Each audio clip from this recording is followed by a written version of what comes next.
So ayan na PBA update tayo guys dito kay RR Pugoy no, kay Roger Pugoy na player ng Token Tech. So na-diagnose nga siya no, so na-discover na meron siyang heart disease no si RR Pugoy. So ayon sa mga doktor kailangan niyang magpahinga. May nakitang myocarditis ngayon.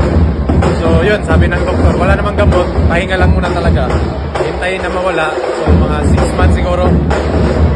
So yun nga, ayon nga yan sa panayam kay interview kay RR Pugoy no. So wala daw gamot itong sakit niya. So kailangan niya lang ipahinga ito no para maka-recover ang kanyang heart no. So mawawala si RR Pugoy ng 6 months dito sa Tropang Giga o sa Token Tech. So hindi siya makapaglaro ngayong opening ng PBA sa PBA Commissioner Cup no. So si RR Pugoy ay nagrepresent din ito para sa Gilas Pilipinas nung nakaraang FIBA World Cup. Ayan, at yung mga nakaraang pang international game ay nag-participate itong si RR Pugoy na FEU standout ito, napakagaling na player ito, tubong Mindanao ito sa RR Pugoy na taga Davao. Ayan, at sana mabilisang paggaling at makarecover na si RR Pugoy at makabalik na kagad sa PBA at sa Gilas team no, at talagang meron itong quality player ito ng Gilas no, napakasulit nitong player nito.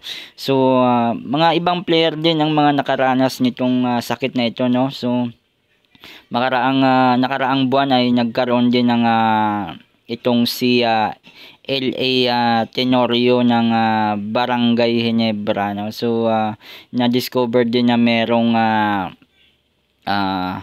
na-discover din merong malalang karamdaman itong si LA Tenorio ng Barangay Ginebra. So nung nakaraang buwan ay na-clear na rin naman siya ng mga doktor no. So pwede na siyang bumalik ngayon sa Barangay Ginebra at sa PBA. At dati rin namang nasangkot din itong si Kelly Williams no, meron din siyang na-diagnose na sakit din sa puso no, parang kagaya kay RR Pugoy no. So kinailangan din siyang mawala sa PBA at magpagaling. Ayan, sa mga madaming player ang mga mayroong ganitong sakit no, kagaya dati nila Romel Adocol no, na napag-alaman din na merong ganitong mga karamdaman. So sana maging okay na si RR Pugoy at maraming salamat.